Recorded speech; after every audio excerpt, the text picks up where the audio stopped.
Welcome back to another OTD unboxing video. Today I have for you the 2025 Hot Wheels Boulevard B case. So you may notice that it is already opened, but through the belief of the viewer, that is you, and the help of yours, we are going to open it up and see just what's inside. Yes, I'm redoing this case unboxing because I had an error with my audio equipment, so I am throwing that out and starting from scratch. So let's see what's inside the 2025 Hot Wheels Boulevard B case. All right, so I did get this. I was in El Segundo last week at the Hot Wheels Design Center. I stopped at the Mattel store. They had these cases for sale. I purchased a case, and that's how I got this one. So if you're ever in Los Angeles, make sure to check out the Mattel Toy Store, and you can apparently buy cases. Pro tip right there. All right. First car out of the case is the Meyers Manx, and it is, well, it's probably going to be the least favorite car of this mix. One, because it was just released last year in Boulevard, and now it is released again. That shouldn't take anything away from the casting. The casting is beautifully designed, and this release is actually has a really cool graphic scheme here. I believe it was done by Hot Wheels graphic designer Christina Albrecht, and it has like a light green paint on it with KC logos all over it. The real cool feature here is the front. Let's see if I can get it in the headlight covers for the front fog lights. You can see their little smiley faces. Upon further inspection, though, you look at the artwork, and they're actually, they say, the original with the sunglasses. So it looks like sunglasses or smiley faces from far away, but it actually is some words there in arced format. So very cool design. Great job, Christina, on this one. And we're going to move on to the next one. All right. Next, we have the Bugatti Chiron. So the 16 Bugatti Chiron.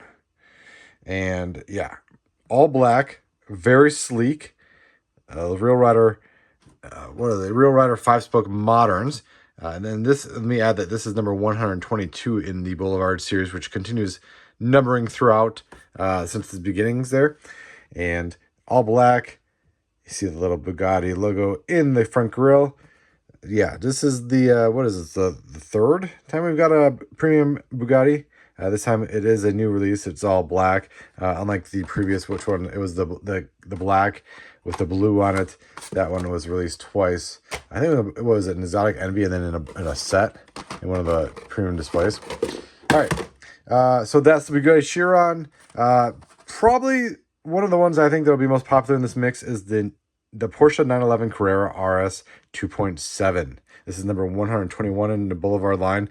It comes in black, solid like black enamel paint with red LW5 Real Riders and the Carrera badging on the side.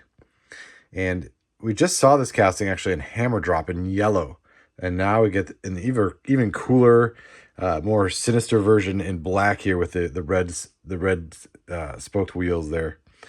Full detail obviously on the front and back, but this is one stellar release of that Porsche casting, which now has two premium releases essentially back to back. All right, then we have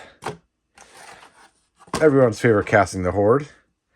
Well, not everybody, but some people's. Number 124 in the Boulevard line is the Datsun 510 wagon. So it is, if it looks familiar to you, it is a familiar paint scheme.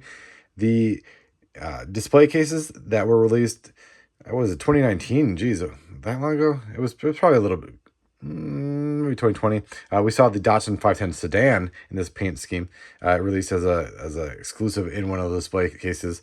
If you remember, the display cases had like that 55 Chevy Bella Gasser in the race team, the 83 Chevy Silverado in race team, and then the Datsun 510 sedan was in this same yellow and black scheme here. And yeah, so we got a companion piece here. Very cool to have a companion piece. It seems like the Datsun 510 wagon's losing a little bit of its luster. I'm sure it'll be one of the first to go on the pegs, but it is another release of the famed wagon. And last car out of the case, we have 123, the 69 Ford Mustang Boss 302, not to be confused with the 1970 Ford Mustang Boss 302, which is used primarily in the RLC. So at the 69, you get the dual headlights up front, where the headlights are the fog lights, versus the slatted headlights on this 1970 version of the car. Obviously an old Junimai design from the vintage race team. This one is special in a sense that it actually, and I talked to Hot Wheels designer Ron Wong about this. It was a car that he had chosen to be in this mix. He's kind of oversees premium at the moment and some of the casting selections, and he wanted to recreate one of his favorite Hot Wheels treasure hunts of all time, the Hot Wheels Super Treasure Hunts. And so if you remember back in, oh man, I want to say it was like 2015, it was the 69 Ford Mustang Boss 302 was a Hot Wheels Super Treasure Hunt, and it was in kind of like a Spectra Flame dark orange with those gray, you can call them either Watanabes, Rear Rider 8 spokes, or the Trans Am rims, whatever, however you want to phrase them. I guess it kind of depends on how you see the how they fit on the car, but that's neither here nor there. This is actually kind of like a premium version of that regular version of that car, because the regular version of that car came in like a solid orange. This is a metal flake orange. Obviously the Boss 302 on the sides there is the same. And yeah, so this is going to be good. Can't wait to get this with all the other two, the Super and the regular version on that car. Great. Awesome. It kind of fits Boulevard in a sense that, like, we see Boulevard become this extension of the Hot Wheels line where anything really goes, but it kind of ties into, like, you have designers cars, which actually there is a car in a Mattel parking lot that resembles that one. And you see cars that you would normally just see on the street. Case in point here, very, like, you know, wild, unique deco that, you know, a head turning deco, but, you know, it's also stock at the same time. So you see these cars that, you know, you would see driving down any boulevard, any street.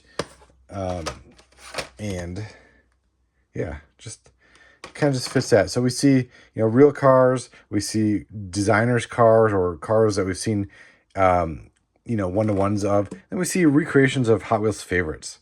So that's what makes Boulevard so great. What doesn't make Boulevard so great is that it's a Walmart exclusive, which is hard to get. So thank you to the Hot Wheels Mattel Toy Store for letting me purchase a case. So thank you for watching. Sorry for the re-unboxing of this, but I hope to have my audio issues fixed soon. In the meantime, let's talk. What is your favorite car in this case? Is this truly the worst? Is this truly the least favorite? Or is it, you know, have we seen too much of the Datsun 510? That's what I really want to know. I mean, some of these just releases are spectacular. I think they're going to go down as Boulevard favorites as the line goes on. Let me know. Let's talk in the comments and look out for the next video.